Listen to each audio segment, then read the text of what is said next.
1.5 கோடி நான் வரதட்சணை கொடுத்தேன்னு அவங்க அப்பா சொல்கிறாரு. எனக்கு புரியல, 1.5 கோடி எதுக்குங்கன்னா எம்டி சீட்டு வாங்குறதுக்குன்னாரு. இப்போ எம்டி சீட்டு உங்கள் பொண்ணுக்கு தானே வாங்கினீங்க, அது எப்படி வரதட்சணை ஆகும்னா, இல்லைங்க நான் எம்டி சீட்டு வாங்கினது மாப்பிள்ளைக்கு, அவனுக்கு மார்க் வாங்கி போக தெரியாது, அடுத்த பரீட்சையில் பாஸ் பண்ணுறதுக்கு யோக்கியதை இல்லை, எவனோ ஒருத்தன் பொண்ணை பெற்று பணம் வாங்கி வச்சுருப்பான், அவன் உன்னை எம்டி படிக்க வைப்பான், எம்எஸ் படிக்க வைப்பான்னு வளர்ந்தா சி வெக்கமாக இல்லையா உனக்குன்னு அந்த பையனை பார்த்து பெற்றோர் கேட்க வேண்டாம். இல்லைங்க எங்கள் பையன் எம்டி படிக்கணும்னு சொல்கிறாரு அப்படின்னு பேசுகிற பெற்றோரும் அந்த வீட்டில் பொண்ணு கொடுக்கலாமா? நீங்கள் இதில் வளர்த்து என்ன பசங்களை வளர்க்குறீங்க நீங்கள்? பொண்ணுங்கள்லாம் இன்றைக்கி அறிவில், வேலையில், திறமையில் ராக்கெட்டில் போய்கிட்டு இருக்காங்க. அங்கே போகிற பிள்ளைங்களை பிடிச்சி இழுத்து வச்சு நீங்கள் இந்த பழைய பஞ்சாங்கத்துக்காரனுக்கே கட்டி வைக்கணும். அவன் என்னடனா மல்லுவேட்டி மைனர் நினப்பிலேயே இருக்கிறான். நான் ஆம்பளை, இன்னும் காலரை தூக்கி விட்டுக்கிறான். எப்போ காலரில் ஒன்றும் இல்லைடா.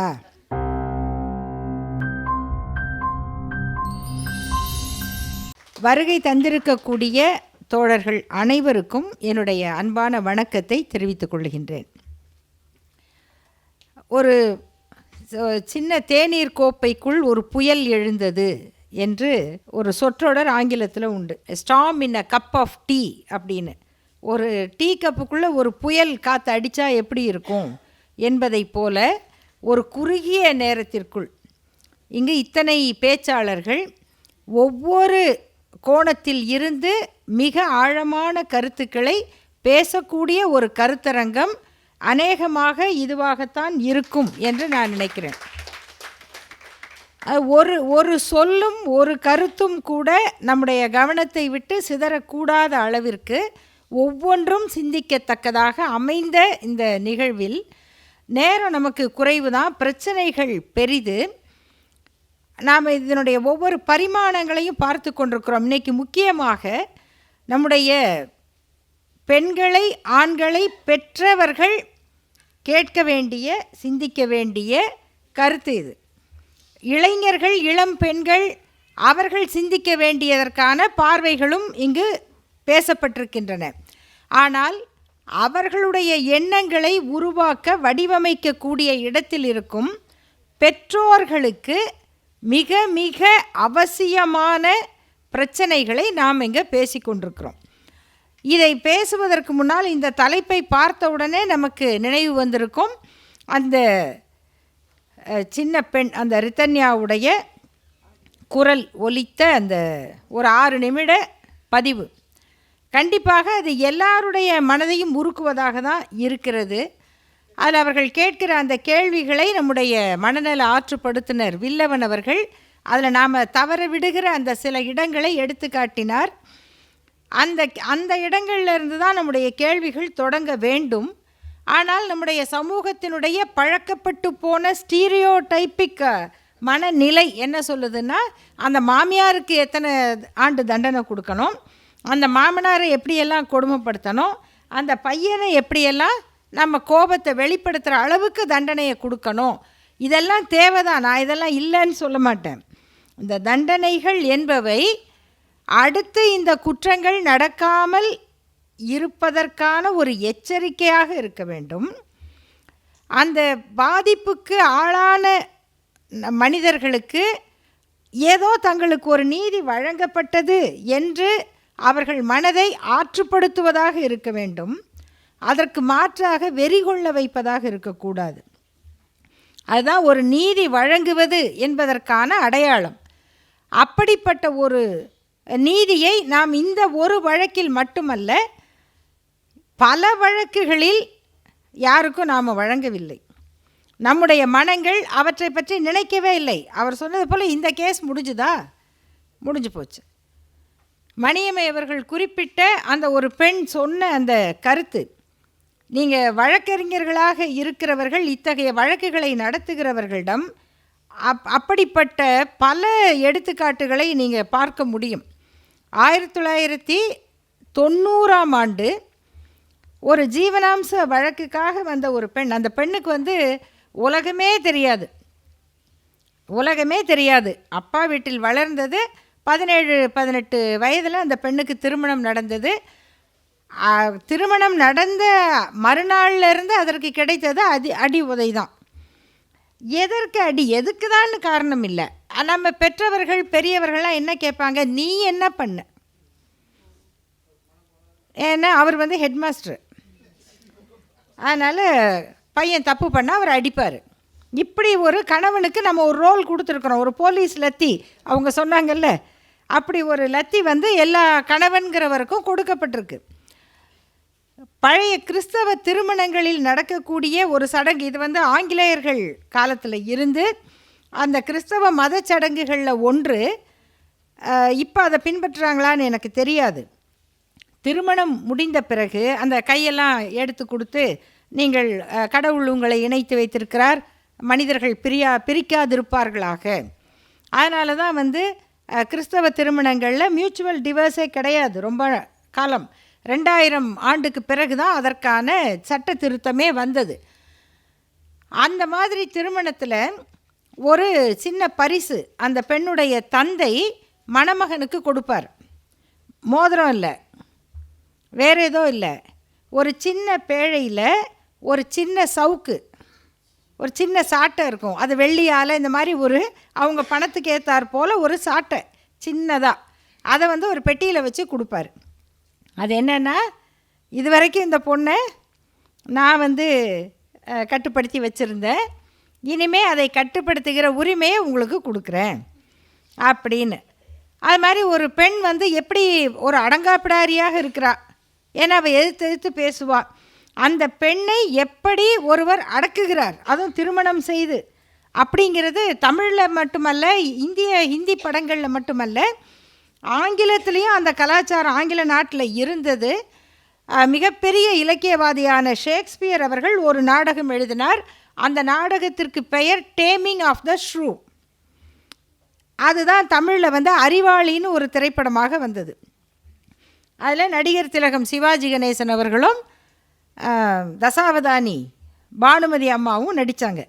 அந்த பானுமதி அம்மாவுடைய திமிரை சிவாஜி அடக்கினார் அப்படிங்கிறது தான் அறிவாளி படத்தினுடைய கதை. அந்த படம் அப்படி ஓஹோன்னு ஓடியது. அதுக்கப்புறமா ராதிகாவை விஜயகுமார் அடக்குனார், அவரை இவர் அடக்குனார், எவரோ அடக்கிக்கிட்டே இருப்பாங்க நம்ம சினிமாவில். இதெல்லாம் நடக்கும். இது எல்லா நாட்டிலும் இருந்தது. பெண்களுக்கு ஏற்படுகிற மன உளைச்சல், ஆண் கவிஞர்கள் கூட தற்கொலை செய்து கொண்டிருக்கிறார்கள், இதெல்லாம் உலகத்தில் இருக்கும். ஆனால் பெண் கவிஞர்களாக இருப்பவர்கள் தற்கொலை செய்து கொள்ளும்போது அதுக்கு வேறு ஒரு காரணம் இருக்கும். அது ஒரு வித்தியாசமாக இருக்கும். சில்வியா பிளாத் அப்படின்னு ஒரு கவிஞர், மிகச்சிறந்த ஒரு கவிஞர். அவங்க எதனால் அவர்களுக்கு மன அழுத்தம் தெரியாது, மிக கொடூரமான முறையில் அவங்க வாழ்க்கையை முடிச்சுக்கிட்டாங்க.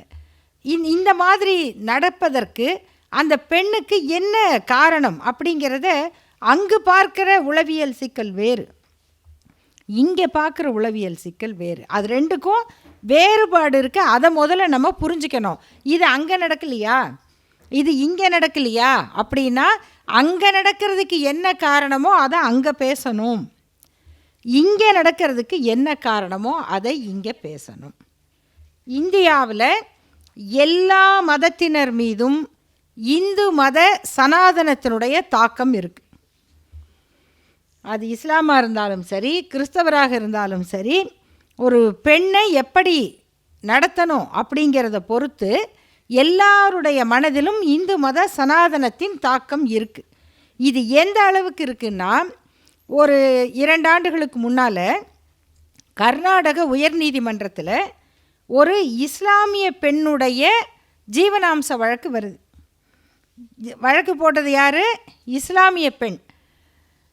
அந்த பெண்ணுக்கு ஜீவனாம்சம் கொடுக்கலாம் அப்படின்னு தீர்ப்பு வருது. அந்த இப்படி கொடுக்கலான்னு சொல்லி ஏற்கனவே உச்சநீதிமன்றம் பல ஆண்டுகளுக்கு முன்னால் சொல்லியாச்சு. அதுக்கு புதுசாக எழுத வேண்டிய அவசியம் இல்லை. ஆனால் அந்த தீர்ப்பு முதல்ல சில சிறந்த மேற்கோள்களோடு தொடங்குவாங்க இல்லையா, அப்படி அந்த உயர்நீதிமன்ற தீர்ப்பு மேற்கோளாக ஒரு ஸ்லோகத்தை எழுதுது. ஸ்லோகத்தோட எதுக்கு? இஸ்லாமிய பெண்ணுக்கு. என்ன ஸ்லோகம்னா, பிதா ரக்ஷதி கௌமார, தெரியும்ல நம்மளுக்கு, பிதா ரக்ஷதி கௌமார, பர்த்தா ரக்ஷதி யவ்வனே, புத்ரா ரக்ஷதி வார்தேக்கே, நா ஸ்திரீ ஸ்வதந்திரியா அர்ஹதி. இது ஒரு தீர்ப்பில், உயர்நீதிமன்ற தீர்ப்பில் மேற்கோள் காட்டப்பட்ட முதல் ஸ்லோகம். இந்த ஸ்லோகம் மனுஸ்மிருதியில் இருப்பது. அந்த ஸ்லோகம் என்ன சொல்லுதுன்னா, இளம் வயதில் அந்த பெண்ணை தந்தை காப்பாற்றுவாராக, இளமை பருவத்தில் அவளை கணவன் காப்பாற்ற வேண்டும், வயது முதிர்ந்த பிறகு அவளை பிள்ளைகள் காப்பாற்ற வேண்டும். இதோடு முடிச்சுட்டு அதனால் நாங்கள் ஜீவனாம்சம் கொடுக்குறோன்னு சொன்னால் பரவாயில்ல. ஆனால் அந்த தீர்ப்பு என்ன சொல்லுச்சுன்னா, அந்த 4 வரியவும் போட்டு சுதந்திரமாக வாழும் தகுதி ஒரு பெண்ணுக்கும் இல்லை. நா ஸ்திரீ ஸ்வதந்திரியா அர்ஹதி அப்படின்னா அருகதை இல்லை, சுதந்திரமாக வாழும் தகுதி இல்லை. இப்போது இந்த ஸ்லோகத்துக்கு என்ன பொருள்னா, நீ பெண்ணை காப்பாற்றுவது உன் கடமை அப்படின்னு சொல்லலை. அவள் ஒரு பெண்ணாக பிறந்து விட்டால் குழந்தை பருவத்தில் அவள் கணவனால் காப்பாற்றப்பட வேண்டும், தந்தையால் பாதுகாக்கப்பட வேண்டும், கணவனால் காப்பாற்றப்பட வேண்டும். ரக்ஷதி, ரட்சித்தல் அப்படிங்கிறதுக்கு பல பொருள் உண்டு. அப்போ எல்லாமே அவளுக்கு கொடுக்கப்படணும், காப்பாற்றப்படணும். அப்படிங்கிறது அந்த பெண் மீது உள்ள அக்கறையினால் சொன்னால் 4வது வரி வராது. நீ அவளை கண்ட்ரோலில் வைப்பா அப்படிங்கிற பொருளில் சொன்னாதான் சுதந்திரமாக வாழும் தகுதி ஒரு பெண்ணுக்கும் இல்லை, நாஸ்திரி அப்படின்னு சொன்ன அந்த தீர்ப்பை ஒரு இஸ்லாமிய பெண்ணுடைய ஜீவனாம்ச வழக்கில் ஒரு உயர்நீதிமன்றம் பயன்படுத்துது. அப்படின்னா நாட்டில் நம்முடைய சிந்தனை எதை நோக்கி ஒருங்கமைக்கப்படுகிறது? அப்போ இவங்கெல்லாம் சொல்கிற விளக்கம் என்ன? இப்போ எங்கே பார்த்தாலும் பகவத்கீதை, அதை தான் நீங்கள் சொல்லணும். அதுக்கு தான் இன்றைக்கி பாடத்திட்டத்தில் வைக்கணும், பல்கலைக்கழகத்தில் வைக்கணும், தேசிய நூலாக ஆக்கணும். இதெல்லாம் பேசும் பொழுது பகவத்கீதையினுடைய நோக்கமே, எதுக்காக அர்ஜுனன் அந்த கேள்வியெல்லாம் கேட்டார் அப்படின்னா, அர்ஜுனனுடைய விஷாத யோகம், அவனுடைய கவலை என்னவாக இருக்குது? நான் இவர்களையெல்லாம் கொன்றுவிட்டால் இந்த பெண்கள் எல்லாம் கெட்டு போய் விடுவார்களே, அவங்களுடைய மனைவியெல்லாம் வேறு வர்ணத்தவனோடு கலந்து விடுவார்களே, அப்போ இந்த ஒழுக்கம் போயிடுமே, நாம் செய்ய வேண்டிய சாஸ்திரங்களை செய்ய முடியாதே, யாருக்கோ பிறந்த பையன் எப்படி இவருக்கு பிண்டம் வைப்பான், இப்படியெல்லாம் தான் அர்ஜுனன் கேள்வி கேட்குறான். அப்போது இந்த அமைப்பை காப்பாற்ற வேண்டுமென்றால் அந்த பெண்ணை இந்த கட்டுப்பாட்டுக்குள்ளேயே நீங்கள் வச்சுருக்கணும். சரி, ஆனால் அந்த பெண் படிக்கலான்னு அவங்க சொல்லலை, பெண் வேலைக்கு போகலான்னு அங்கே சொல்லலை. அதெல்லாம் இன்றைக்கி காலத்தில் தாண்டி வந்துட்டோம். எல்லா பெண்களும் படிக்கிறாங்க. இன்றைக்கி படிக்காத பெண்கள் மிக மிக குறைவு. அப்போ அந்த படிப்பு எதற்காக வேணும்னு நாம் சொன்னோமோ அதற்கு நேர் மாறாக மீண்டும் அது ஒரு கல்யாண தகுதியாக மட்டுமே மாறுமானால் படிப்பினால் என்ன பயன்? வேலைக்கு போனால் சுதந்திரமாக இருக்கலாம், ஒரு பொருளாதார உரிமை. நான் போடுற சோத்துக்கு மூணு வேளை சோத்துக்கு என்னை நம்பி இருக்கிற நாய் அப்படின்னு பேசுவாங்க. அந்த பேச்சினால் அவமானப்பட்டாலும் நான் கிணத்துல விழுந்து கூட செத்துருப்பேங்க, இந்த பிள்ளைங்களுக்காக உயிரோடு இருக்கிறேன் அப்படின்னு சொன்ன லட்சக்கணக்கான தாய்மார்கள் வாழும் நாடு இந்த நாடு. எப்பேற்பட்ட புண்ணிய பூமி தெரியுமா? அப்படிப்பட்ட லட்சக்கணக்கான தாய்மார்கள் வாழ்ந்த நாடு. அந்த பிள்ளைகளுக்கு எதுக்காக வேலைக்கு போகணும்னா அப்படி ஒரு நாயாக வாழுகிற நிலைமை. இன்றைக்கி நாயெல்லாம் அப்படி சொல்ல முடியாதுங்க. சொல்ல முடியுமா? கேஸே போடுவாங்க என் மேலே. அவ்வளோ கேவலமாக போச்சா? எங்கள் பொண்ணே போடும். ஓஹோ ஓஹோ, நீங்கள் பேசுனா அப்போ உங்களுக்கு வேறு எதையாவது திட்டுங்க, எதுக்கு நீங்கள் நாயின்னு சொன்னீங்க அப்படின்னு. அதுவும் காட்டில் எங்கேயா அது பாட்டுக்கு ஓடிக்கிட்டு இருந்தால் அது சுதந்திரமாக தான் இருந்திருக்கும். இந்த மனிதனுடைய கெட்ட புத்தி இருக்குது பாருங்கள், அதை இவன் சோறே போடாட்டி கூட வாழாட்டும், அது நல்லது. பல நேரங்களில் அந்த நாய்கள் இந்த நாய்கள் நம்ம திட்டுறோம். அதில் உண்மையிலேயே பார்த்திங்கன்னா அப்படி திட்டக்கூடாது. அது என்னைக்காவது யாருக்காவது கேடு செஞ்சுருக்கா, நம்பிக்கை துரோகம் செஞ்சுருக்கா? அதனுடைய இயல்பு என்னமோ அப்படி தான் வாழுது. அது ஒன்று நம்மளை பார்த்து சொல்ல. அப்படி அந்த நாயினும் கீழாய் அப்படின்னு சொன்னால், நம்மையே நம்பி இருக்கிற ஒரு உயிரை ஒரு மனிதன் எப்படி நடத்துகிறான் அதை தான் நம்ம தெரிஞ்சுக்கணுமே தவிர அது நாயுடைய குற்றம் அல்ல. அப்படி இவனை காப்பாற்றி இவனுக்கு தொண்டு செய்து இவனுக்கு ஒரு நண்பராக வாழக்கூடிய ஒரு நாயை எப்படி நடத்துகிறானோ அதே கேவலமான புத்தியோடு தான் மனைவியை, பெண்ணை நடத்துகிறான். அப்போ அந்த நிலைமையிலேருந்து அந்த பெண் மாறணும். அப்படிங்கிறதுக்கு தான் வேலைக்கு போகணும் அப்படின்னு சொன்னோம். ஆனால் இன்றைக்கு வேலைக்கு போகிற பெண்கள் சுயமரியாதையோடு இருக்காங்களா? தைரியமாக பேச முடியுதா? இன்றைக்கி பையன்களை பெற்ற பெற்றோருக்கெல்லாம் ஒரே புலம்பல், பொண்ணு கிடைக்கல. அடடாடா, அவங்க புலம்பெல்லாம் கேட்டால் வருத்தமாக இருக்குது. என்னம்மா அப்படி கோபம்? அப்படி இன்றைக்கிங்க இந்த பொட்டை பிள்ளைங்க ஆடுற ஆட்டம் தாங்க முடியலைங்க. இதை எல்லாரும் சொல்கிறாங்க. குறிப்பாக யார் சொல்கிறாங்க? பொண்ணை பெற்றவங்க சொல்கிறதில்ல, பையனை பெற்று பொண்ணு கிடைக்காதவங்க சொல்கிறாங்க. உங்கள் பையனுக்கு அப்படி ஒரு தகுதியை வச்சுருக்கீங்க, அவனை ஒரு பெண்ணுக்கும் பிடிக்க மாட்டேங்குது, ஏன்ப்பா பிடிக்கலை, ஏன் அந்த பொண்ணு அப்படின்னு கேட்டால், ஏங்க இந்த பொட்டச்சிங்க போடுற கண்டிஷன்லாம் கேட்டிங்களா? என்னங்க கண்டிஷன்? 1 லட்சம் சம்பளம் வாங்கணுமா, அப்புறம் சென்னையிலேயே இருக்கணுமா, அப்புறம் சொந்த வீடு இருக்கணுமா, அப்புறம் தலையில் நிறைய முடி இருக்கணுமா, இதெல்லாம் அடையிறதுக்குள்ளே அவனுக்கு முடி கொட்டி போயிடாதா? இப்படியெல்லாம் கவலைப்படுறாங்க. ஏன்னா அந்த பெண் அந்த தேர்வை சொல்லக்கூடாது. ஆனால் இவங்க ஒரு 30 ஆண்டுக்கு முன்னால் கூட ஒரே நாளில் 4 வீட்டில் போய் பொண்ணு பார்த்துட்டு ஊருக்கு போய் லெட்டர் போடுறாங்க அப்படின்னு சொல்லிட்டு போவாங்க. அது மாதிரி நாங்கள் போயிட்டு சொல்லி அனுப்புகிறாங்க. அப்படி இவங்க பெரிய மகாராஜா விசிட்டுக்கு வந்தாங்க, இன்ஸ்பெக்ஷன் ரிப்போர்ட்டை ஊருக்கு போய் அனுப்புவாங்க. இதெல்லாம் கேட்டுக்கிட்டு இருந்தாங்க அப்பா அம்மா, கேட்டுக்கிட்டு இருந்தாங்க. இல்லை, இந்த சொஜ்ஜி பஜ்ஜியெல்லாம் நம்ம கலாச்சாரம் கிடையாது, அது ரொம்ப முக்கியம். இந்த பிரச்சனைகளில் ஒரு மூலம் இருக்குது. இதில் என்னென்னா, இதையெல்லாம் தொடங்கிய இடம் வேறு. இது உழைக்கும் மக்கள் பண்பாட்டில் இது கிடையாது. பெண் குழந்தை வேண்டாம் அப்படிங்கிறது உழைக்கும் மக்களுடைய பண்பாட்டில் கிடையாது. என்ன மாதிரி பொட்டப்பிள்ளை பிறந்துருச்சான்னு கேட்டால், ஏன் பொட்டப்பிள்ளை பிறந்தா என்ன, அதுக்கு கை கால் இல்லை, நம்ம கூட காட்டில் களை வெட்டாது, அப்படி தான் உழைக்கிற மக்கள் பேசிக்கிட்டு இருந்தாங்க. அவங்கக்கிட்ட எப்படி இந்த பண்பாடு வந்தது? இது பண்பாடா? முதல்ல இது என்ன சொன்னாங்கன்னா, வரதட்சணை. வரன் யார்? நம்மளுக்கெல்லாம் மாப்பிள்ளை தான். யாருக்கு வரன்? தட்சணை.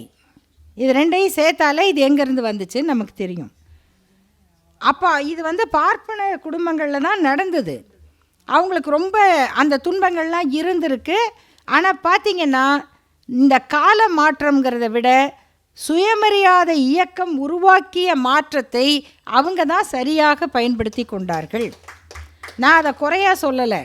ஆனால் இது மாறுறதுக்குள்ளே அவங்க என்ன பண்ணாங்கன்னா, முந்தி எப்போ பார்த்தாலும் ஆல் இண்டியா ரேடியோவில் போட்டால் வரதட்சணை ஒழிப்பு நாடகமாக இருக்கும்.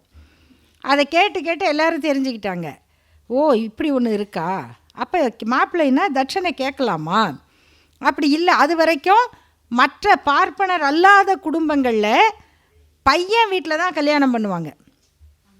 இதை இந்த வீடியோவாக கேட்குற எந்த பெற்றோராவது பார்ப்பனர் அல்லாத குடும்பம், அவங்களுக்கு பக்கத்தில் நாங்கள்லாம் பிராமணர்களை விட ஒசத்திங்க, அவங்க வேறு, நாங்கள் அதுக்கு கொஞ்சம் பக்கத்துலங்க, அவங்களும் வேறு, இவங்கெல்லாம் ஒரு மாதிரி தான் இருப்பாங்க. அப்படி இல்லாத பார்ப்பனர் அல்லாத நாங்கள் வேறேன்னு நினைக்கக்கூடிய எந்த ஒரு உழைக்கிற பிற்படுத்தப்பட்ட ஒடுக்கப்பட்ட சமூகத்திலும் பையன் வீட்டில் தான் கல்யாணம் பண்ணுவாங்க, பொண்ணை தான் அழைச்சிக்கிட்டு வருவாங்க. ஆனால் இப்போ எல்லா வீட்லேயும் மாப்பிள்ளையை தான் அழைக்கிறாங்க. பொண்ணு வீட்டில் கல்யாணம் பண்ணுறாங்க. கல்யாணம்னா சும்மா கல்யாணம் இல்லை, அதுவும் ஒவ்வொன்றா அம்பானி அதானி வீட்டு கல்யாணத்தை பார்த்து நம்ம உள்ளூரில் இருக்கிற பணக்காரன்லாம் அதில் பாதியவாவது பண்ண முடியாதா? அப்படின்னா அடுத்து படிக்கிற பெண்கள் கல்யாணம் அப்படி நடந்துச்சு. அப்போ என் கல்யாணத்தில் இவ்வளவாவது இல்லையா? இப்படி கேட்டு எப்படி பார்ப்பனர்களிடமிருந்து இந்த வரதட்சணைங்கிற பழக்கம் கீழே வரைக்கும் வந்ததோ, அப்படி பணக்காரர்களிடமிருந்து இந்த திருமணம் என்கிற ஆடம்பரம் அது இன்றைக்கி கீழே இறங்கிக்கிட்டே இருக்குது. அப்படி வரும்போது இன்றைக்கி இதெல்லாம் பண கொழுப்புன்னு தான் நான் சொல்லுவேன். ப்ரீ வெட்டிங் ஷூட்டு, அப்புறம் வெட்டிங் ஷூட்டு அது எப்பயும் நடக்கும், அப்புறம் போஸ்ட் வெட்டிங் ஷூட்டு, அப்புறம் வளகாப்பு ஷூட்டு. இல்லை அது ஷூட்டிங் சொல்கிறேன், அதெல்லாம் ஷூட்டு மட்டும். இது தனி கேட்டகரி, இது கல்யாண செலவுலேயே வராது. அப்புறமா கேஸுக்கு வந்தால், மேடம் நாங்கள் 40 லட்சம் கல்யாணத்துக்கே செலவு பண்ணியிருக்கோம். கேட்கும்போது வருத்தமாக இருக்குது. ஆனால் இந்த செலவெல்லாம் என்ன அப்படின்னு கேட்டால், இதை தவிர முதல் நாள் மெஹந்தி, அப்புறம் சங்கீத்து, ஹல்தி அது மஞ்சள் பார்த்திங்களா, அவங்களுக்கு தெரியுது. இது மஞ்சள் பூசறது தான். இதுக்கெல்லாம் ஒரு விழா வச்சு இப்போ வந்திருக்க எல்லாருக்கும் மருதாணி போடுறது. இந்த அழகியல் நம்மளுக்கு தெரியாமல் இல்லை. நீங்கள் நல்லா புரிஞ்சுக்கணும். நம்ம நிறைய பேர் மருதாணி வச்சவங்க தான், வைக்கிறவங்க தான் இல்லையா? போட்டு ஒரு மரத்தையே உடச்சிக்கிட்டு ஆட்டுன்னு ஆட்டி எல்லாம் முதல் நாள் கையில் மிருதங்க வாசிக்கிற மாதிரி தான், தவில் வித்வான் மாதிரி தான் கையில் தொப்பி போட்டுக்கிட்டு தான் இருந்தோம். ஆனால் இப்போயும் சொல்கிறேன், நீங்கள் கையில் ஒரு தொப்பி வச்ச மருதாணியோட ஒரு மெஹந்தி கையை பாருங்கள், மெஹந்தி கையை பார்த்தா பயமாக தான் இருக்கும். வெறும் தொப்பி வச்ச மருதாணி கை பார்த்தா அழகாக தான் இருக்குது. ஒருவேளை நம்ம காலத்தினால அப்படி தெரியுதா, இளம் பெண்களுக்கு மெஹந்தி கை தான் அழகாக இருக்குதா, நமக்கு தெரியாது. ஆனால் அந்த தொப்பி போட்ட மருதாணி கைக்கு செலவு கிடையாது. யார் வீட்லேயோ ஒடிச்சிக்கிட்டு வேணான்னு கூட சொல்ல மாட்டாங்க, ஒடிச்சிக்கிட்டு போன்றுவாங்க, அவ்வளவுதான். பூ கட்டுவாங்க எல்லாம் உட்காந்து ரவுண்டாக. அவங்கவுங்க எவ்வளோ பூ கட்டுறாங்களோ அது அவங்களுக்கு. அப்படி போட்டி போட்டுக்கிட்டு அவங்களா பூவை கட்டி எல்லாருக்கும் கொடுப்பாங்க. இப்படி நடந்து கொண்டிருந்த போது அது வெறும் அழகியல் தான். ஆனால் அதுக்கு ஒரு 2 லட்ச ரூபா பூவுக்கு செலவு பண்ணாங்க, மெஹந்திக்கு செலவு பண்ணாங்க, ஹல்திக்கு செலவு பண்ணாங்க. இப்போ இதெல்லாம் செய்கிற பெற்றோருக்கு இது ஒரு கிரிமினல் குற்றம்னு தோணணும். எப்படியெல்லாம் திருமணத்தில் ஒரு பெண்ணை நீங்கள் இழிவுபடுத்துகிறீங்க, இதை ஒரு குடும்ப கௌரவமாக பார்க்குறீங்கன்னு தயவு செய்து பெற்றோர் நினச்சி பாருங்க. அதுதான் நம்ம வைக்கிற கோரிக்கை. ஒரு மருத்துவராக இருக்கிற பெண்ணுக்கு மருத்துவர் 1.5 கோடி நான் வரதட்சணை கொடுத்தேன்னு அவங்க அப்பா சொல்கிறாரு. எனக்கு புரியல, 1.5 கோடி எதுக்குங்கன்னா எம்டி சீட்டு வாங்குறதுக்குன்னாரு. இப்போ எம்டி சீட்டு உங்கள் பொண்ணுக்கு தானே வாங்கினீங்க, அது எப்படி வரதட்சணை ஆகும்னா? இல்லைங்க, நான் எம்டி சீட்டு வாங்கினது மாப்பிள்ளைக்கு. அவனுக்கு மார்க் வாங்கி போக தெரியாது, அடுத்த பரீட்சையில் பாஸ் பண்ணுறதுக்கு யோக்கியதை இல்லை. எவனோ ஒருத்தன் பொண்ணை பெற்று பணம் வாங்கி வச்சுருப்பான், அவன் உன்னை எம்டி படிக்க வைப்பான், எம்எஸ் படிக்க வைப்பான்னு வளர்ந்தா வெக்கமாக இல்லையா உனக்குன்னு அந்த பையனை பார்த்து பெற்றோர் கேட்க வேண்டாம். இல்லைங்க, எங்கள் பையன் எம்டி படிக்கணும்னு சொல்கிறாரு அப்படின்னு பேசுகிற பெற்றோர் அந்த வீட்டில் பொண்ணு கொடுக்கலாமா? நீங்கள் இதில் என்ன பசங்களை வளர்க்குறீங்க நீங்கள்? பொண்ணுங்கள்லாம் இன்றைக்கி அறிவில், வேலையில், திறமையில் ராக்கெட்டில் போய்கிட்டு இருக்காங்க. அங்கே போகிற பிள்ளைங்களை பிடிச்சி இழுத்து வச்சு நீங்கள் இந்த பழைய பஞ்சாங்கத்துக்காரனுக்கே கட்டி வைக்கணும். அவன் என்னடனா மல்லு வேட்டி மைனர் நினப்பிலேயே இருக்கிறான். நான் ஆம்பளை, இன்னும் காலரை தூக்கி விட்டுக்கிறான். எப்பா காலரில் ஒன்றும் இல்லைடா தம்பி, யோசிப்பா, இங்கே இருக்குடா. சொல்லேன், டாக்டர் ஷாலினி ஒரு நல்லா எழுதியிருந்தாங்க. எப்போ அறிவுங்க, பெரிய பிரெயின், இவ்வளோ பெரிய சதை இங்கே இருக்கே, அதை பயன்படுத்தி பாரு. நீ தொடைக்கு இடையில் இருக்கிற சின்ன சதையை போய் பெருமைன்னு நினைக்கிறியே, இதை விட பெரிய சதை இருக்குப்பா சொன்னாங்கல்ல. நம்ம பசங்களுக்கு என்ன சொல்லி கொடுக்குறாங்க? நீ உன் உழைப்பில் சம்பாதிக்கணும், நீ வாழணும், உன்னோட இணையாக ஒரு பொண்ணு வர்றான்னா அவள் சம்பாதிப்பா, 2 பேர் சேர்ந்து நல்லா இருங்க அப்படிங்கிறதுக்கு பதிலாக நீயும் சம்பாதிக்கணும், உனக்கு இதுக்கு மேலே வேணும்னா அதை அந்த பொண்ணு கொண்டு வருவா, ஆனால் அந்த பொண்ணை நாங்கள் மதிக்க மாட்டோம்.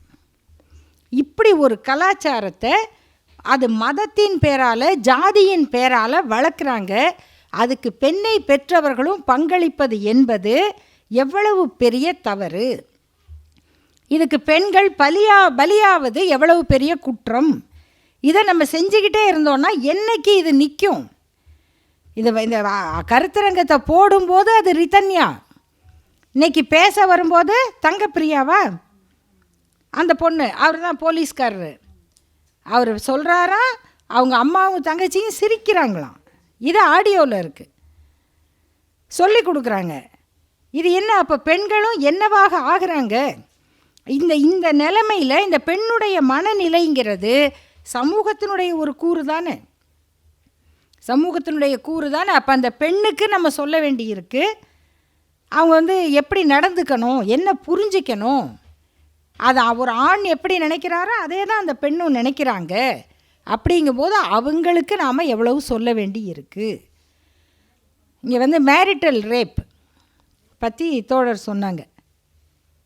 இதை உண்மையில் பெரும்பாலான வழக்கறிஞர்கள் பயப்படுவாங்க தான், உண்மையை சொல்கிறேன் நான், பயப்படுவாங்க தான். ஏன்னு சொன்னால் 2 பிரச்சனை. நம்ம ஊரில் கற்றுக் கொடுக்குறதே ஊடல்ங்கிற பேரில் அவள் அப்படி தான் கோச்சிக்குவா, நீ தான் அவளை உறவுக்கு உட்படுத்தணும், அவள் மாட்டேன்னு தான் சொல்லுவா. அப்படிங்கிறத ஆண்களைப் போலவே பெண்களும் நம்புகிறார்கள் ஒரு கட்டத்துக்கு. அப்போ எது ரேப்புனோ, எது அவங்களுடைய சம்மதத்தோடு அல்லது ஏதோ ஒரு கன்வின்ஸ் ஆகி அவங்க உடன்பட்டாங்க அப்படிங்கிறத அவங்களால புரிஞ்சிக்க முடியாது அப்படின்னு நினைக்கிற ஒரு கருத்து இருக்குது. ஆனால் உண்மையிலேயே அதை அனுபவித்த பெண்ணுக்கு தெரியும் அவங்க கன்வின்ஸ் ஆகி உடன்பட்டாங்களா இல்லை கட்டாயப்படுத்தப்பட்டாங்களா. அந்த வலியை, வேதனையை அவங்களால மறக்க முடியுமா? என்னைக்கு இருந்தாலும் ஒரு இலங்கை நாவல் ஒன்று, அதில் ஒரு பெண் எழுத்தாளர் தான், அவங்க எழுதியிருப்பாங்க. அது மாதிரி தனக்கு விருப்பமானது கிடைக்காத இதை கூட மறந்துட முடியும்.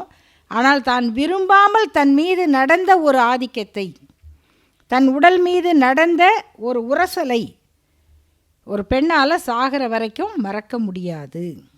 தன் விருப்பம் இல்லாமல் தன் உடல் மீது நடந்த ஒரு செயலை அந்த பெண்ணால் மறக்க முடியாது. அப்போ அந்த வழக்குக்கு ஒரு பெண் வர்றாங்கன்னு சொன்னால் அவங்களுக்கு தெரிஞ்சும் புரிஞ்சும் தான் வருவாங்க அப்படிங்கிறத நம்மளால் இன்னும் ஒத்துக்க முடியலை, அந்த மனநிலை. அதில் இன்னொரு பிரச்சனை, வேறு எதையாவது சொல்ல முடியாட்டி இப்படி பொய் வழக்கு போடுவாங்க. ஏன்னா நம்ம ஊரில் எந்த சட்டம் வந்தாலும் அந்த சட்டத்தை நேரடியாக பயன்படுத்துகிறவர்களை விட பொய் வழக்கு பயன்படுத்துகிறவங்க அதிகம். அதே போல் உண்மையிலேயே மண்டை உடைஞ்சி போலீஸ் ஸ்டேஷனுக்கு வந்த பெண்ணுக்கு அந்த சட்டம் உதவியதை விட பொய் கேஸ் போட வந்த பெண்ணுக்கு உதவுது. சட்டம் என்ன புத்தகத்திலேருந்து எந்திரிச்சு உதவுதா? போலீஸ் மூலமாக உதவுது. அப்போ இந்த பொய் கேஸுக்கு உதவுற போலீஸு ஏன் அந்த உண்மையாக பாதிக்கப்பட்டு வந்த பெண்ணுக்கு உதவலை? அதை தானே நம்ம கேட்கணும். ஆனால் நாம் என்ன நினைக்கிறோம், இந்த பொய் கேஸில் பாதிக்கப்படுறவரை பற்றி நம்ம படுற கவலையை அந்த மண்டை உடைஞ்சி வந்த பெண்ணுக்கு நியாயம் கிடைக்கலையே, அது கிடைக்க என்ன வழி நம்ம யோசிக்கிறது இல்லை. அதனால் பெரும்பாலான வழக்கறிஞர்கள் ஐயோ பொய் கேஸ் வந்துடும் அப்படின்னு நினச்சி பயப்படுறாங்க. அதில் இன்னொரு பார்வையும் இருக்குது. நான் அதோடு என் கருத்தை முடிச்சுக்கிறேன், நிறைய இருக்குது, பேசிக்கிட்டே இருக்கணும். இன்னொரு பார்வை இருக்குது. ஏன் முதல்ல ஒருத்தர் கேஸுக்கு வராங்க, அவங்க ஏன் பொய் கேஸ் போடுறாங்க? நீங்கள் மற்ற பொய் கேஸெல்லாம் விடுங்க, குடும்ப வாழ்க்கையில் ஒருத்தர் பொய் கேஸாவது போட்டு ஒருத்தனை தண்டிக்கணுன்னோ அல்லது விலகணுன்னோ நினைக்கிறாங்கன்னா என்ன பொருள்? அவங்களால அங்கே இருக்க முடியலை. அப்படி இருக்க முடியாத ஒருத்தரை அங்கே இருக்க வைக்கணுங்கிற கட்டாயம் வரும்போது நான் சொல்கிற காரணத்தை நீங்கள் ஏற்றுக்க மாட்டீங்க. ஒரு கணவன் வீட்டில் வந்து பேசவே மாட்டாருங்க. வருவார், சாப்பிடுவார், போயிடுவார். அவருக்கு வேணுங்கும்போது மனைவி கிட்ட வருவார், அப்புறம் போய் வெள்ளப்படுத்துக்குவார். அவ்வளோதான் அவருக்கு மனைவிங்கிற தேவை. சாப்பாடு சரியில்லைன்னா சாப்பிடாமல் போயிடுவார். அது வந்து மனைவிக்கு அவர் கொடுக்குற தண்டனை. அதனால் அவங்க அடுத்த நேரம் பயந்து சமைச்சு வைப்பாங்க. அப்போ பேசாமல் சாப்பிட்டு போவார். இந்த அழுத்தம் வந்து ஒரு 10 ஆண்டு தொடரும் போது அந்த மாதிரி டிப்ரெஷனுக்கு போகிறாங்க. அப்போ மற்றவங்க சொல்கிறாங்க, வேண்டாம்மா நீ வெளியில் வந்துரு. அப்போ அவங்க போய் வழக்குக்கு போனால் முதல்ல வக்கீல் கேட்குற கேள்வி, ஏம்மா இதெல்லாம் ஒரு டார்ச்சரா? அவன் அடிக்கிறானா? இல்லை. குடிக்கிறானா? இல்லை. வேறு பொம்பளை சகவாசம் இருக்கா? இல்லை. அப்புறம் எப்படிம்மா இதை குரூயல்ட்டின்னு சொல்கிறது? இந்த குரூயல்ட்டி பை சைலன்ஸ் இருக்குது பாருங்கள், அதை விளக்கவே முடியாது. அதே மாதிரி ஆண்களுக்கு ஒன்று இருக்குது, மனைவி வந்து மற்றபடியெல்லாம் வேறு, நச்சரிப்புன்னு ஒன்று இருக்குது. நொய்யின்னு அவனால் ஒன்றுமே பண்ண முடியாது. ஆனால் அதை குரூயல்ட்டின்னு எங்கள் கோர்ட் ஒத்துக்காது. ஜட்ஜே காமெடி பண்ணுவார், ஏன் சார் ஒய்ஃபுன்னா இது இருந்தால் தான் சார் ஒய்ஃபு.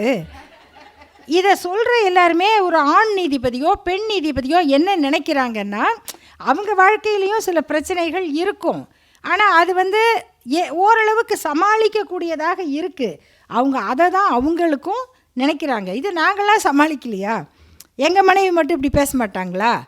அப்படி தான் சார், அப்படி தான். ஆனால் அங்கே வந்து நிற்கிறவரை பார்க்கும்போது ஐயோ, அப்படி ஒரு கணவர் குடிக்க மாட்டார், அடிக்க மாட்டார்னாலே அவர் வந்து ரொம்ப சந்தோஷமாக தான் இருப்பார் அப்படின்னு சொல்கிறதுக்கு இல்லை. இது எனக்கு ஒத்து வரலைங்க, நான் ஒரு ஜாலியான பொண்ணுங்க, எனக்கு நல்ல சந்தோஷமாக பேசிக்கிட்டு இருக்கணுங்க, இந்த ஆள் அப்படி இல்லைங்க, உம்மனா மூஞ்சிங்க, தயவுசெய்து என்னை விட்டுருங்க அப்படின்னு ஒரு பொண்ணு சொன்னால் திமிர பாத்தியாயா? அதே தான் ஆண்களுக்கும் சொல்கிறாங்க. அப்போது இதை சொல்ல முடியாதப்ப என்ன செய்வாங்க? வேறு பொய் காரணத்தை சொல்லுவாங்க. அப்போ சமூகம் ஒருத்தருடைய நியாயமான உரிமையை அங்கீகரிக்காத போது பொய் சொல்லியாவது அதை சாதிச்சாகணுங்கிற நிலைமைக்கு அவங்க தள்ளப்படுறாங்க. இன்றைக்கி நடக்கிற இந்த தற்கொலைகள், இதில் நம்ம வந்து ஒரு கொலையவும் சேர்த்துக்கணும். இப்போ அதிர்ச்சியூட்டும் மரணங்கள்னு நடந்ததை பார்த்திங்கன்னா, இந்த திருமணத்துக்குள்ளே எனக்கு விருப்பமே இல்லை, அந்த இன்னொரு பையன் நல்ல என்ஜினியர், எனக்கு பழக்கம், அந்த பையன் நல்ல பையன், ஆனால் வேறு ஜாதி, நான் கல்யாணம் பண்ணால் சந்தோஷமாக இருப்பேன். நோ, விரும்பிய இடத்துல கல்யாணம் பண்ண முடியாது. இவர் ஒரே ஜாதி, 15 நாளைக்குள்ளே மனைவியை இவ்வளோ டார்ச்சர் பண்ணுறவன் எப்படி ஆளாக இருப்பான்? மிக அதிகபட்சம் ஒருத்தன் சிரித்து பேசுகிறதே அந்த 10 நாளில் தான் பேசுவான். அதுக்கப்புறம் ஒரிஜினாலிட்டி வரும் இல்லையா? அந்த முதல் 10 நாளில் இத்தனை தடவை சொல்லி அப்பா அம்மா நம்பலை அப்படின்னு ஒரு பொண்ணு அழுகிற அளவுக்கு ஒருத்தன் இருக்கான்னு சொன்னால், ஆனால் அங்கே நீ வாழு, ஏன் அவன் நம்ம ஜாதி. அப்போ வேறு இடத்துல நல்லாவே வாழ்ந்தாலும் ஆந்திராவில் சந்தோஷமாக வாழ்ந்துக்கிட்டு இருந்த ஒரு பொண்ணு பையனையும் ப்ரெக்னென்ட் ஆகி அவங்க மருத்துவமனைக்கு போகிறப்ப அந்த பையனை அடித்து கொலை பண்ணாங்க. ஏன்? வேறு ஜாதி. இங்கே என்னடான்னா சொந்த பொண்ணு சாகுது. அதில் வந்து பாவம், கண்டிப்பாக நான் நினைக்கிறேன் அந்த தந்தைக்கு மனசு ஆறாது தான், வருத்தந்தான், துக்கம்தான். ஆனாலும் அவர் வந்து ஒரு வார்த்தை சொல்கிறாரு, என் பொண்ணு வந்து ஒருவனுக்கு ஒருத்தின்னு சொல்லிட்டு செத்தாங்க, அது எனக்கு நிம்மதி தான். இது யார்? அவர் தன்னை ஏமாற்றி கொள்ளுகிறார், அவர் தன்னை ஏமாற்றி கொள்ளுகிறார். இந்த நம்பிக்கைக்கு மயக்கத்துக்கு அவர் ஆட்படுத்தப்பட்டிருக்கிறார். அப்போ இதில் இந்த மயக்கத்தில் இருந்து பெற்றோர் வெளியே வந்தாதான் அடுத்த தலைமுறை பிள்ளைகளை நம்ம காப்பாற்ற முடியும், ஆண்களை வழி நடத்த முடியும். இது அப்போ 2 இதை பாருங்கள். ஒன்று, இங்கே நடந்தது தற்கொலை. இன்னொரு பொண்ணு ஹனிமூன் கூட்டு போச்சுங்க. அட பாவம் அந்த பையன், நினச்சி பாருங்களேன், மனைவியோட ஹனிமூனுக்கு போனான். யாரோ 4 பேர் வந்தாங்க, அடித்தாங்க, அவனுக்கு யாருன்னே தெரியாது, அடித்து மலையில் பள்ளத்தாக்கில் தள்ளி விட்டாங்க. ஐயோ கொலை கும்பல் வந்து என் கணவரை கொன்னுட்டாங்க அப்படின்னு அந்த பொண்ணு ஒரு நாடகம் போட்டாங்க. அப்புறமா கண்டுபிடிச்சாக்க கூலிப்படையை வச்சு கொலை பண்ணியிருக்கு கணவனை. சில மரணங்களை வந்து நம்மளால் ஏற்றுக்கவே முடியாது, நியாயமே கிடையாது. அவ்வளோ திட்டம் போட உனக்கு தெரியும்னு சொன்னால் நீ முதலே வீட்டை விட்டு ஓடி போயிருக்கலாமே, இருந்திருக்க வேண்டாமே. தனியாக இவ்வளவு தைரியமான பொண்ணு தனியாக போய் கல்யாணம் பண்ணி வாழ்ந்திருக்கலாமே. யாரோ ஒருத்தன் அவனை இப்படி கல்யாணம் பண்ணி அவனை கொலை பண்ண வேண்டிய அவசியம் என்ன? யோசிக்கணும்ல. அப்போ இப்படி நடக்கிற பிரச்சனைகள் எல்லாம் அந்த பெண்களுக்கு வேறு ஒரு காதல் இருக்குது, அதை அந்த பெற்றோர் ஏற்றுக்கலை.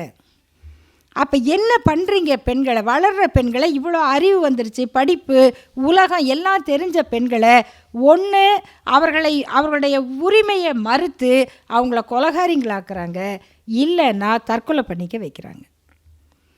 அவங்க விரும்பின பொண்ணை பையனை கல்யாணம் பண்ணிட்டு போயிருந்தா இந்த பையன் தப்பிச்சிருப்பானா?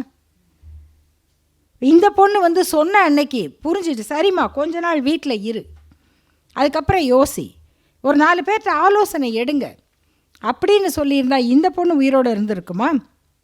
நான் சொன்னதை நம்பலையே அப்படின்னு என்ன அப்படி ஒரு கையேற நிலைமைக்கு என்ன? அவங்க ஒரு பாதுகாப்பு இல்லாத சமூகமா, படிப்பறிவில்லாத சமூகமா? எனக்கு தெரிஞ்சு தமிழ்நாட்டில் பிற்படுத்தப்பட்டோர்லேருந்து கிட்டத்தட்ட 100 விழுக்காடு படித்த ஒரு சமூகம் அது, பொருளாதார வசதி வாய்ப்பு நிறைந்த சமூகம். அங்கே வந்து ஒரு பெண் இப்படி ஒரு முடிவை எடுக்க போகிறாங்கன்னு சொன்னால் அதுக்கு வந்து இந்த ஜாதியும் மதமும் தவிர, சனாதனத்தை தவிர வேறு என்ன காரணம்? அப்போ இதில் இருந்து நம்முடைய அடுத்த தலைமுறையை மீட்கணும்னா இன்றைக்கி இருக்கிற பெற்றோர் வந்து அதை புரிஞ்சிக்கணும். இதுக்கப்புறம் முதியோர் மரணங்கள் அதெல்லாம் நிறைய அவர் சொன்னார், ஆண்களின் மரணங்கள், அதுக்குள்ளெல்லாம் நம்ம போகலை. கடைசியாக ஒன்றே ஞாபகம் வச்சுக்கோங்க, தந்தை பெரியார் சொன்னது, பெண்களுக்கு வந்து அறிவு வளரணும். எதுக்கு எனக்கு ரொம்ப நாள் புரியாது, புத்தகத்தை கொடுங்கன்னு சொல்லலாம், அந்த கரண்டியை பிடுங்கிட்டு புத்தகத்தை கொடுன்னு ஏன் சொன்னார்? திரும்பி திரும்பி நான் பிஇ படிச்சுட்டு போய் கரண்டி எடுத்து கலக்கிறது, எம்எஸ்சி படிச்சுட்டு போய் காஃபி ஆற்றுறது தப்பு கிடையாது. அவங்கவுங்க வாழ்க்கைக்கு சாப்பிட கற்றுக்கணும், சமைக்க கற்றுக்கணும், எல்லோரும் கற்றுக்கணும். பிஇ படித்த ஆம்பளையும் கற்றுக்கணும், பொம்பளையும் கற்றுக்கணும், 2 பேரும் சேர்ந்து சமைக்கணும். பொது சமையலறை வரணும். முதல்ல இந்த சமையல் வீட்டை விட்டு வெளியில் வாங்க, பெண்களை திருப்பி திருப்பி கொண்டு போய் அங்கே அடைக்காதீங்க அப்படின்னு சொன்ன அந்த தந்தை பெரியாருடைய கருத்தை வந்து நம்ம அதிகமாக பரப்பணும். 2வது, இந்த நேரத்தில் நான் அன்னை மணியம்மையார் நினச்சி பார்க்குறேன். அவங்களுடைய 2 முக்கியமான அந்த உரையாடல், அப்புறம் அவங்க சொன்ன கருத்து மறக்கவே முடியாதது. ஒன்று, நான் அடிக்கடி சொல்லுவேன், தக்காளி ரசம். அவங்க ஒரு வீட்டுக்கு சாப்பிட போனாங்க, அங்கே அந்த வீட்டில் சாப்பாடு நல்லா இருந்துச்சு, குறிப்பாக ரசம் நல்லா இருந்தது. இந்த ரசம் நல்லா இருக்கே அப்படின்னு அவங்க சொன்னாங்க. அந்த வீட்டுக்காரங்க சொல்கிறாங்க, இது தக்காளி ரசமா, எங்கள் பொண்ணு வச்சது. ரொம்ப நம்மளுக்கு பெருமை தானே அப்படின்னு. அப்படியா, பொண்ணை கூப்பிடுங்க. பொண்ணை கூப்பிட்டாங்க. என்னம்மா நீ என்ன பண்ணுற, என்ன படிச்சிருக்க? நான் எம்ஏ படிச்சிருக்கேங்கம்மா அப்படிங்குது. தக்காளி ரசம் வைக்கவா நீ எம்ஏ படித்த? இதை மேலோட்டமாக கேட்குற எல்லாரும், ஏங்க அப்போ எம்ஏ படித்தா தக்காளி ரசம் வைக்கக்கூடாதா? எங்கள் சினிமாவெல்லாம் பாருங்கள், கதாநாயகி வந்து அப்படியே படிக்க தெரியாமல் அடுப்பங்கரையிலே இருப்பாங்க. அந்த வீட்டுக்கு ஒரு தந்தி வரும் இங்கிலீஷில், யாருக்குமே படிக்க தெரியாது. அப்போ அந்த கதாநாயகி வந்து படிப்பாங்க, this is to inform you in an urgent matter. அது வரைக்கும் அந்த கதாநாயகி படிக்க தெரியும்னே யாருக்கும் தெரியாது. அப்போ கேட்பாங்க, ஏம்மா இவ்வளோ தெரிஞ்சா நீ அடுப்படியிலே இருந்த, எவ்வளோ படித்தா என்னங்க, நான் இந்த குடும்பத்தின் பெண் இல்லையா அப்படின்னு இதை தானே சொல்லிக்கிட்டே இருந்தாங்க. அப்போ இப்படி பேசுகிற சமூகத்துக்கு மணியம்மையார் சொன்னது கோபம் வரதானே செய்யும். நீ ரசம் வைக்க ஆரம்பிச்சின்னா உன்னை ரசம் வைக்க தான் போடுவாங்க. இது எம்ஏ ரசம், அவ்வளோதான். இது பிஇ பியூட்டிஷியன், வெளியில் இல்லை வீட்டுக்குள்ளே. இது இப்படி தான் நடக்கும், அது கூடாது.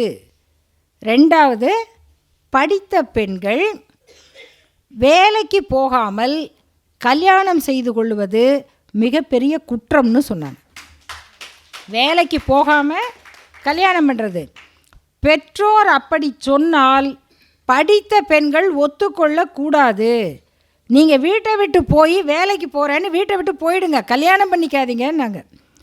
அன்னைக்கு இப்போ இது இன்றைக்கி சொன்னால் கூட எல்லாம் பாருங்கள், யூடியூப்பில் போட்டால் ஃபீட்பேக் வரும். உங்களால் எல்லாம் தான் குடும்பம் கெட்டு போகுது, உங்களால் எல்லாம் தான் பெண்கள் வேணா போகிறாங்க.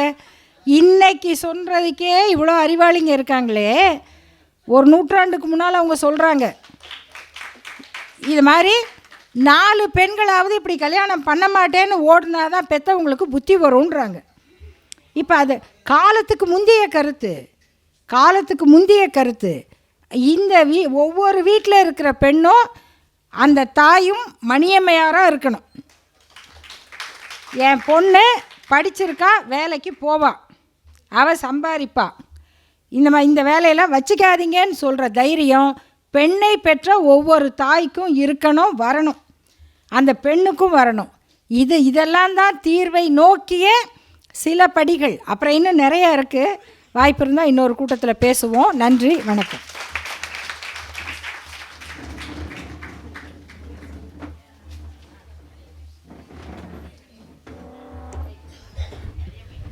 அம்மா அவர்களினுடைய உரை ஒரு வழக்கறிஞராக மட்டுமல்லாமல், ஒரு இயக்கத்தின் பிரச்சார செயலாளராக மட்டுமல்லாமல், ஒரு குடும்ப உறவுகளை நெறிப்படுத்துகின்ற ஒரு நெறியாளராக மட்டுமல்லாமல், இறுதியாக அன்னை மணியம்மையாரைப் போல ஒரு தாய்மை ஸ்தானத்தில் அந்த நிலையில் இருந்து இங்கே வந்திருக்கின்ற இளம் பெண்களுக்கு அறிவுரையை கொடுத்திருக்கிறார்கள். அந்த வகையில் அவருக்கு நன்றி தெரிவிக்கிறோம். இறுதியாக நன்றி உரையாற்ற நம்முடைய மாநில மகளிர் அணி துணை செயலாளர் அன்பு சகோதரி பெரியார் செல்வி அவர்கள். திராவிடர் கழக மகளிர் அணி மற்றும் மகளிர் பாசறை இணைந்து நடத்திய இந்த இளம்பெண்கள் எதிர்கொள்ளும் சமூக உளவியல்